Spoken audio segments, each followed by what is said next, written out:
ஆண்டவரும் உலக இரட்சகருமாகிய இயேசு கிறிஸ்துவின் இனிய நாமத்தில் யாவருக்கும் என் அன்பின் வாழ்த்துக்கள். 4 மாதங்களும் கண்ணின் மணி போல பாதுகாத்து இந்த 5வது மாதத்தையும் காண செய்த என் தேவனுக்கு கோடான கோடி நன்றிகளை செலுத்திக் கொள்கிறேன். அவர் உன் அக்கிரமங்களையெல்லாம் மன்னித்து உன் நோய்களையெல்லாம் குணமாக்கி உன் பிராணனை அழிவுக்கு விலக்கி மீட்டு உன்னை கிருபையினாலும் இரக்கங்களினாலும் முடிசூட்டி நன்மையினால் உன் வாயை திருப்தியாக்குகிறார். கழுகுக்கு சமானமாய் உன் வயது திரும்ப வாழ வயது போலாகிறது. ஒடுக்கப்படுகிற யாவருக்கும் கர்த்தர் நீதியையும் நியாயத்தையும் செய்கிறார். அவர் தமது வழிகளை மோசேக்கும் தமது கிரியைகளை இஸ்ரவேல் புத்திரருக்கும் தெரிய பண்ணினார். கர்த்தர் உருக்கமும் இரக்கமும் நீடிய சாந்தமும் மிகுந்த கிருபையும் உள்ளவர்.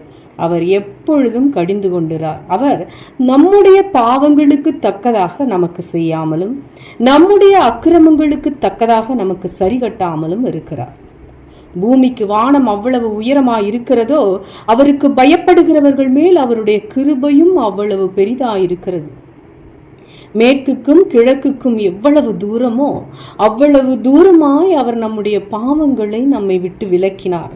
தகப்பன் தன் பிள்ளைகளுக்கு இறங்குகிறது போல கர்த்தர் தமக்கு பயந்தவர்களுக்கு இறங்குகிறார். நம்முடைய உருவம் இன்னதென்று அவர் அறிவார். நம் மண் என்று நினைவு கூறுகிறார். சங்கீதம் 103 3 முதல் 14 வரை. நாம் கேட்ட கடைசி 2 வசனங்களும் தேவனுடைய இரக்கத்தை அறிவிக்கின்றன. தேவன் தம்முடைய பிள்ளைகளுக்கு இறங்குகிறார். நம்முடைய உருவம் இன்னதென்று அவர் அறிவார். நாம் மண்ணினாலே உருவாக்கப்பட்டவர்கள் என்பதையும் அவர் அறிவார். நம்முடைய சரீரம் பலவீனமானது என்றும் நாம் சோர்வடைபவர்கள் என்றும் நோயினால் பாதிக்கப்படுவோம் என்பதையும் அவர் அறிந்து அதற்காக நம்மேல் இரக்கப்படுகிறார். பரிதாபம் என்பது அவருடைய பரிவினின்று வேறுபட்டது. அவரது பரிவினை நாம் அறிந்து கொள்ள வேண்டுமாயின் நம்முடைய பாவங்களுக்கு தக்கதாய் நமக்கு சரி கட்டாமல் இருக்கிற நமது ஆண்டவரை பற்றி நாம் அறிந்து கொள்ள வேண்டும். கர்த்தர் உருக்கமும் இரக்கமும் உள்ளவராய் இருக்கிறார் என நாம் காண்கிறோம். மனதுருக்கம் என்பது தேவனுடைய கிருபையின் ஒரு தன்மையாகும்.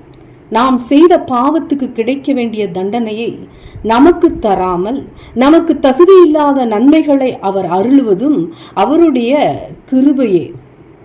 தேவனோடு ஒரு சிறந்த உறவு நீங்கள் கொண்டிருப்பின் இம்மையிலும் மறுமையிலும் சிறந்தவற்றையே பெறுவீர்கள். பழைய ஏற்பாட்டு பகுதிக்கு ஒத்ததாய் உள்ள ஒரு புதிய ஏற்பாட்டு பகுதியை நாம் பார்த்தால் இதோ பொறுமையாயிருக்கிறவர்களை பாக்கியவான்கள் என்கிறோமே. யோபின் பொறுமையை குறித்து கேள்விப்பட்டிருக்கிறீர்கள். கர்த்தருடைய செயலின் முடிவையும் கண்டிருக்கிறீர்கள். கர்த்தர் மிகுந்த உருக்கமும் இரக்கமும் உள்ளவராய் இருக்கிறாரே. யாக்கோபு 5:11. இந்த வசனத்தில் யாக்கோபு நினைவூட்டுகிறார். பொறுமை, பரிவு மற்றும் இரக்கம் ஆகிய 3 சொற்களும் இந்த வசனத்தில் கையாளப்பட்டுள்ளன. யோபுவின் பொறுமையையும் தேவனுடைய உருக்கத்தையும் இரக்கத்தையும் காண்கிறோம். நீங்களும் நானும் மனதுருக்கமாய் இருக்க கற்றுக்கொள்ள வேண்டுமெனில் யோபுவின் அனுபவத்துக்குள்ளாக நாம் செல்ல வேண்டும் என்று தேவன் நமக்கு தெரிவிக்கிறார். ஆனால் நம்மில் அநேகர் இந்த அனுபவத்தை ஏற்க விரும்புவதில்லை. அவர் தனக்கு அருமையான யாவற்றையும் இழந்தார். அவ்வித அனுபவம் நம்மில் யாருக்கும் வர வேண்டாம். நாம் யோபுவை போன்ற துன்பங்களை அனுபவிக்கப் போவதில்லை. ஆனால் நமக்கு கிடைக்கும் அவரது அனுபவங்கள் தேவ கோபத்தின் தாமதத்தையும் அவர் நம்மேல் வைத்திருக்கும் உருக்கத்தையும் அன்பையும் கிருபையும் புரிந்து கொள்ள ஏதுவாகிறது.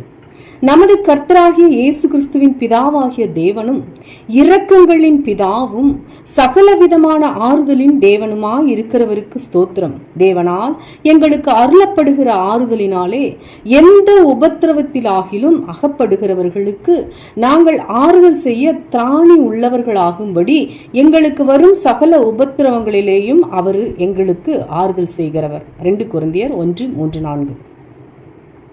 இந்த வசனங்களில் ஆறுதலை அளிக்கும் தேவனை பற்றி பவுல் எழுதியுள்ளார். இவ்வசனங்களில் ஆறுதல் என்ற சொல் பலமுறை கையாளப்படுகிறது. சில வேளைகளில் நாம் மற்றவர்களிடம் பரிவினை காட்ட வேண்டும் என்பதற்காகவே தேவன் நம்மேல் மனதுருக்கமாயிருக்கிறார். மனதுருக்கத்தை கற்றுக்கொள்ள யோபின் அனுபவத்தை நான் பெற்றாலும் எனது வாழ்வில் தேவனுடைய மனதுருக்கத்தை அனுபவித்து அதனை நானும் மற்றவர்களுக்கு காண்பிக்க வேண்டும். மற்றவர்களிடம் இரக்கத்தை காண்பிப்பதை விட பரிவினை காட்டுவது சற்று கடினமே. தேவன் யார், அவருடைய தன்மை யாது என்பதை ஆராய்ந்து அவரை போல நானும் மாற வேண்டும் மிக முக்கியம். தேவன் இரக்கமும் மனதுருக்கமும் உள்ளவராதலால் நானும் அக்குணங்களை பிரதிபலிக்க வேண்டும். ஹென்றி நியூமன் என்ற இறையியல் அறிஞர் இரக்கத்தை பற்றியும் பரிவினை பற்றியும் பின்வருமாறு சொல்கிறார். மனதுருக்கமாயிருப்பது மிக கடினம், ஏனெனில் அது மற்றவர்களின் உணர்வுகளுக்கூடாக செல்வதாகும்.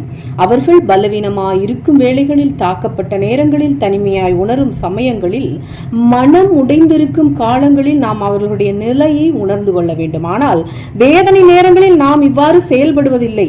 அதிலிருந்து விடுபடவே நாம் விரும்புகிறோம். மனதுருக்கம் நம்மில் உருவாகுவது மிக கடினமானதென்றாகும். அது நம்மை பலவீனமான இடங்களுக்கும் தாக்கப்படத்தக்க இடங்களுக்கும் நமக்கு பிரியமில்லாத இடங்களுக்கும் கொண்டு செல்லும். மனதுருக்கம் இயல்பாக வரும் தன்மை அல்ல, அதில் நம்மில் உருவாக நாம் போராட வேண்டும். ஆயினும் நாம் தேவனைப் போல் மாறும் பொழுது நம்மில் பரிவு உணர்வு எளிதில் தோன்றும் என்பது ஆறுதல் அளிக்கும் செய்தியாகும். தேவனுடைய மனதுருக்கமும் மனிதர்களின் மனதுருக்கமும் வெவ்வேறு. தேவனுடைய மனதுருக்கத்தையும் மனிதர்களின் இரக்கத்தையும் பரிதாபத்தையும் ஒன்றாக கருதி குழப்பமடையக்கூடாது. காயப்பட்ட ஒரு பறவையோ கீழே விழுந்து காயமடைந்த ஒரு சிறுவனையோ பார்ப்பது மனதுருக்கம் அல்ல, அது பரிதாப உணர்வே ஆகும். பரிதாபம் மனதுருக்கத்துக்கு ஈடாகாது. மனதுருக்கம் செயலில் வெளிப்பட வேண்டும். இயேசு கிறிஸ்து காட்டிய மனதுருக்கத்தை நாம் நற்செய்தி நூல்களில் பல இடங்களில் வாசிக்கிறோம். மத்தேயு 9:27 காண்கிறோம். கலிலேயாவில் இயேசு தமது சீஷர்களை அழைக்கும் வேளை தம்மை சுற்றியுள்ள மக்களுக்கு நன்மை செய்கிறவராய் சுற்றித் திரிந்து தம்முடைய மனதுருக்கத்தை வெளிப்படுத்தினார். இயேசு அவ்விடம் விட்டு போகையில் 2 குருடர் அவர் பின்னே சென்று, தாவீதின் குமாரனே எங்களுக்கு இரங்கும் என்று கூப்பிட்டார்கள். ஆம், இந்த மக்கள் நீதியை கேட்கவில்லை, தேவனுடைய இரக்கத்தையே தேடினார்கள். அவர் வீட்டுக்கு வந்த பின்பு அந்த குருடர் அவரிடத்தில் வந்தார்கள். இயேசு அவர்களை நோக்கி, இதை செய்ய எனக்கு வல்லமை உண்டென்று விசுவாசிக்கிறீர்களா என்று கேட்டார். அதற்கு அவர்கள், ஆம் விசுவாசிக்கிறோம் ஆண்டவரே என்றார்கள். அப்பொழுது அவர்களுடைய கண்களை அவர் தொட்டு, உங்கள் விசுவாசத்தின்படி உங்களுக்கு ஆக கடவது என்றார். உடனே அவர்களுடைய கண்கள் திறக்கப்பட்டது. இதை ஒருவரும் அறியாதபடிக்கு எச்சரிக்கையாயிருங்கள் என்று இயேசு அவர்களுக்கு கண்டிப்பாய் கட்டளையிட்டார். மத்தேயு 9:28, 29, 30 வசனம். அவர் அங்கிருந்து சென்ற பின்னர் அவர்களோ புறப்பட்டு அத்தேசமெங்கும் அவருடைய கீர்த்தியை பிரசித்தம் பண்ணினார்கள். நீங்கள் என்னுடைய கட்டளையின்படி செய்யவில்லை, எனவே மீண்டும் பார்வையற்றவர்களாகி விடுங்கள் என்று சொன்னாரா? இல்லை, தேவ நீதிக்கும் நியாய தீர்ப்புக்கும் முன்பாக இரக்கம் மேன்மை பாராட்டும். மீண்டும் மத்தேயு 9:32-38 அவர்கள் புறப்பட்டு போகையில் பிசாசு பிடித்த ஊமையான ஒரு மனுஷனை அவரிடத்தில் கொண்டு வந்தார்கள். பிசாசு துரத்தப்பட்ட பின்பு ஊமையன் பேசினான். ஜனங்கள் ஆச்சரியப்பட்டு, இஸ்ரவேலில் இப்படி ஒரு காலம் காணப்படவில்லை என்றார்கள். பரிசேயரோ, இவன் பிசாசுகளின் தலைவனாலே பிசாசுகளை துரத்துகிறான் என்றார்கள். பின்பு இயேசு சகல பட்டணங்களையும் கிராமங்களையும் சுற்றி நடந்து ஜெப ஆலயங்களில் உபவேசித்து ராஜ்யத்தின் சுவிசேஷத்தை பிரசங்கித்து ஜனங்களுக்கு உண்டாயிருந்த சகல வியாதிகளையும் சகல நோய்களையும் நீக்கி அவர்களை சுஸ்தமாக்கினார். அவர் திரளான ஜனங்களை கண்ட பொழுது அவர்கள் மேய்ப்பனில்லாத ஆடுகளைப் போல தொய்ந்து போனவர்களும் சிதறப்பட்டவர்களுமாய் இருந்தபடியால் அவர்கள் மேல் மனதுருகி தம்முடைய சீஷர்களை நோக்கி, அறுப்பு மிகுதி, வேலையாட்களோ கொஞ்சம், ஆதலால் அறுப்புக்கு எஜமான் தமது அறுப்புக்கு வேலையாட்களை அனுப்பும்படி அவரை வேண்டிக் கொள்ளுங்கள் என்றார். சாதாரண அனுதாபத்துக்கும் உண்மையான மனதுருக்கத்துக்கும் உள்ள வேறுபாட்டையும் இரக்கத்தையும் பரிவுக்கும் உள்ள வித்தியாசத்தையும் நீங்கள் காண முடியும். கண்ணொளியற்ற இருவரும் இரக்கத்துக்காக கெஞ்சினார்கள். அவரோ தமது மனதுருக்கத்தை அவர்களுக்கு காண்பித்தார். பின்பு அவர் ஒரு பேச்சு திறனற்றவனை பேச வைத்தார் மற்றும் அநேகருக்கு மனதுருகி சுகமளித்தார். ஆனால் சரீர தேவையில்லாதவர்களை கண்டபொழுதோ அவருடைய பெரிய மனதுருக்கம் வெளிப்பட்டது. அவர்கள் நம்மைப் போல ஐம்புலன்கள் கொண்ட மனிதர்களே. ஆனால் அவர்களுக்கு ஒரு இரட்சகர் தேவைப்பட்டார். எனவேதான் அவர் திரளான ஜனங்களை கண்ட பொழுது அவர்கள் மேய்ப்பன் இல்லாத ஆடுகளைப் போல இருக்கிறார்கள் என்று மனதுருகினார். இரட்சகரை அறியாத ஒரு சகோதரனை காணும் பொழுது அவருக்காக நாம் அனுதாபப்படலாம். ஆனால் அவர் இரட்சகரை அறியவில்லை என்றால் நமது மனது உருக வேண்டும். இயல்பு வாழ்க்கை நடத்திய மக்கள் இரட்சகரை அறியாததால் இயேசு மனதுருகினார். இரட்சகர் இல்லாத மக்களை காணும் பொழுது உங்கள் இருதயம் உடைந்தால் நீங்கள் வெறும் அனுதாபம் கொள்வது மாத்திரமல்ல, உண்மையான மனதுருக்கம் உடையவர்களாக இருக்கிறீர்கள். புகழ்பெற்ற ஆங்கில கவிஞரான பைரன் பிரபு என்பவர் மனதுருக்கத்தின் துளி கண்ணீரில் வெளிப்படும் என்று கூறியுள்ளார். உண்மையான மனதுருக்கமானது நமது உணர்வுகளை கண்ணீர் துளிகளாக வெளிப்படுத்தும். இயேசு அவ்விரண்டு கண்ணொளியற்றவர்களுக்கு பார்வையும் பேச்சு திறனற்றவர்களுக்கு பேசும் சக்தியும் தேவை என்பதை அறிந்து கொண்டார். அம்மக்களுக்கு இரட்சகர் தேவை என்பதையும் அவர் அறிந்தார். அறிந்து கொள்வதுடன் மாத்திரமல்ல, அதனை செயலில் காட்டவும் செய்தார். செயலில் வெளிப்படும் இரக்கமே மனதுருக்கமாகும். மற்றவர்களுடைய சூழ்நிலை உங்களுக்கு கண்ணீரை வரவழைத்து அதற்காக ஏதேனும் உதவிகளை செயலில் காட்டுவதே மனதுருக்கமாகும். ஒருவேளை அது அவருக்கென சில பொருட்களை வாங்கி தருவதோ தேவையுள்ள குடும்பத்திற்கு உதவுவதாகவும் இருக்கலாம். எனக்கு அவ்வாறு உதவிட பொருள் வசதி இல்லையே, என்னால் வீட்டை விட்டு வெளியே செல்ல முடியவில்லையே என்று நீங்கள் சொல்லுகிறீர்களா? கிடைக்கும் வாய்ப்பினை சார்ந்தே உங்களுடைய செயல் அமையும். உங்களுடைய வசதிகளும் வாய்ப்புகளும் உங்களுடைய திறமையை கட்டுப்படுத்தலாம். இவ்வாறான சூழலில் நீங்கள் அவர்களுக்காக ஜெபிக்கலாமே. சர்வவல்ல தேவன் சூழ்நிலைகளை மாற்றுவார். அவர் மனதுருக்கம் உள்ளவர். அவர் நமக்கு காட்டிய மனதுருக்கத்தை நாம் பிறருக்கும் காட்ட வேண்டியது மிக அவசியம். தன்னுடைய இரக்கமான செயலால் பரிவு காட்டிய சமாரியனைப் போல நாமும் மற்றவர்களுக்கு நம்முடைய மனதுருக்கத்தை செயல்படுத்த வேண்டும். ஆமேன்.